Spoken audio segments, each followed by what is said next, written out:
Hello students, आज हम पढ़ेंगे मादा युग्मकोद्भिद यानी कि फीमेल गेमेटोफाइट के बारे में।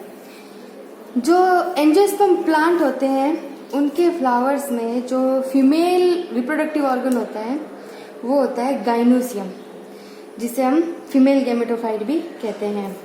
गाइनोसियम में एक या एक से अधिक अंडक होते हैं। अंडक यानी कि कार्पल।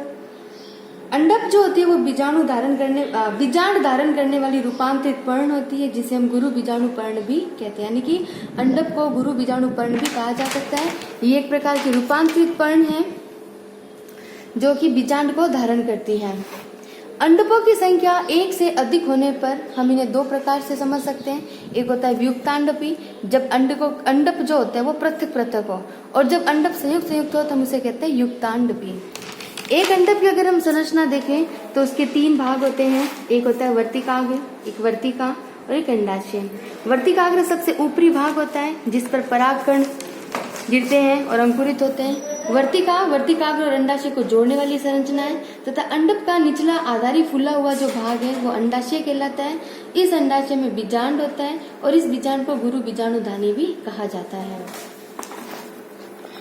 बीजांड एक वृंतनुमा संरचना द्वारा अंडाशय की भीतरी सतह पर जुड़ा रहता है, जिसे हम प्लेसेंटा या बीजांडासन कहते हैं। जैसे हम डायग्राम में समझ सकते हैं कि ये जो बीजांड है, ये बीजांड अंडाशय की भीतरी सतह पर या भीतरी भित्ति पर जुड़ा हुआ रहता है। इस भित्ति को बीजांडासन कहा जाता है या प्लेसेंटा हम इसे कहते हैं। ये जो वृंतनुमा भाग होता है इसको बीजांड वृंत कहते हैं। और बीजांड वृंत बीजांड से जिस भाग से जुड़ा रहता है, जैसे ये बीजांड वृंत है, ये बीजांड वृंत इस बीजांड से यहाँ से जुड़ा हुआ है, इसे हम नाभिक कहते हैं। बीजांड की संरचना।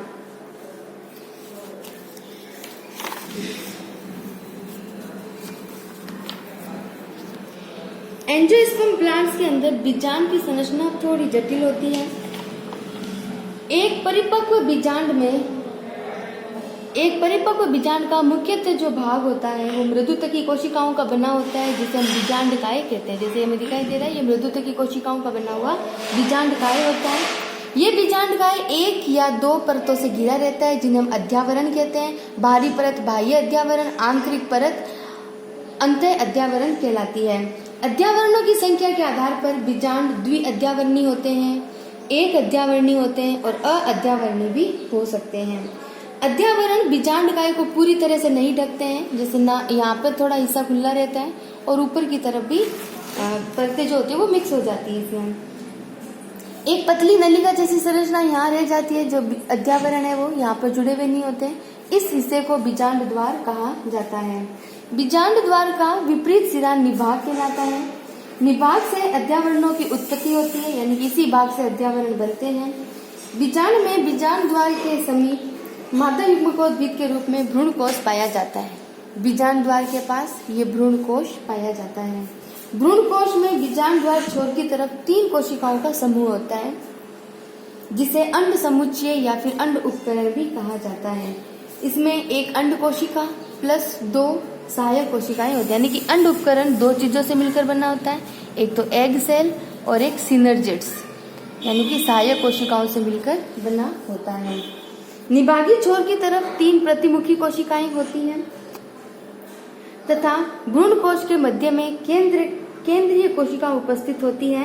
इसमें 2 अगुणित ध्रुवीय केंद्र पाए जाते हैं।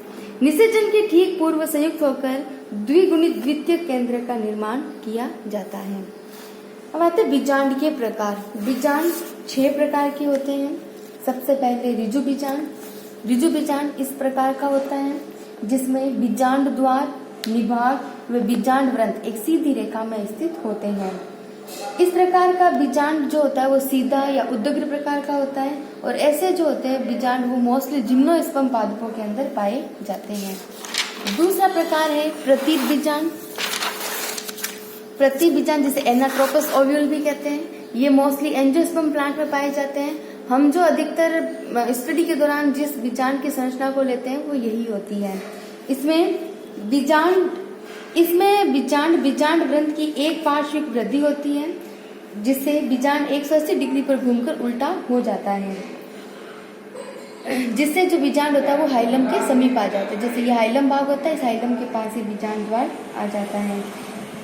अगला आता है वक्र बीजांड, यानी कि जिसे हम कैम्पाइलोट्रोपस ओव्यूल भी कहते हैं। ये लेग्यूमिनेसी कुल के पादपों में पाया जाता है, जैसे चना, मटर, इनमें यह पाया जाता है। इस प्रकार के बीजांड में बीजांड द्वार तथा निभाग एक सीधी रेखा में नहीं होते हैं। बीजांड में वक्रता आ जाती है, जिससे निभाग जो होता है वो बीजांड ग्रंथ के समकोण पर स्थित होता है और इसमें बीजांड काय व भ्रूणकोश दोनों घोड़े की नाल की जैसे दिखाई देते हैं। अगला आता है अनुप्रस्थ बीजांड, जिसे एम्फीट्रोफस बीजांड भी कहते हैं। ये बीजांड अनुप्रस्थ होते हैं। बीजांड काय बीजांड द्वार तथा निभाग जो होता है वो बीजांड ग्रंथ के साथ समकोण पर स्थित होते हैं और बीजांड में वक्रता के कारण भ्रूणकोश जो होता है वो मुड़ जाता है। ऐसे उदाहरण ग्यूटोमेसी पादपों में पाए जाते हैं। पांचवा प्रकार है इसका अर्ध प्रतिभ, यानी कि हेमिएनाट्रोपस ओव्यूल। इस प्रकार के जो बीजांड होते हैं उसमें बीजांड द्वार और निभाग एक क्षैतिज रेखा में स्थित होते हैं तथा बीजांड ग्रंथ इनके समकोण पर स्थित होता है। इसके उदाहरण है रेननकुलेसी और प्रिमुलेसी पादप। रेननकुलेसी जैसे बटरकप हो गया, प्रिमुलेसी जैसे प्रिमरोज हो गया और सोल्डेनेला प्लांट हो गए। कुंडलित बीजांड जिसे किरसिनोट्रोपस बीजांड भी कहते हैं। इस प्रकार के बीजांड में बीजांड वृत्त बहुत अधिक लंबा हो जाता है और पूरा 360 डिग्री पर घूम जाता है। बीजांड ग्रंथ बीजांड को चारों ओर से घेरे रखता है तथा ये बीजांड से केवल एक बिंदु पर जुड़ा होता है। इसके उदाहरण है प्लुम्बेजिनेसी एंड कैक्टेसी। प्लुम्बेजिनेसी जैसे सी लेवेंडर, लीडवर्ड्स और कैक्टेसी में प्रिकली पियर, हेजहॉग कैक्टाई आदि इसके उदाहरण होते हैं।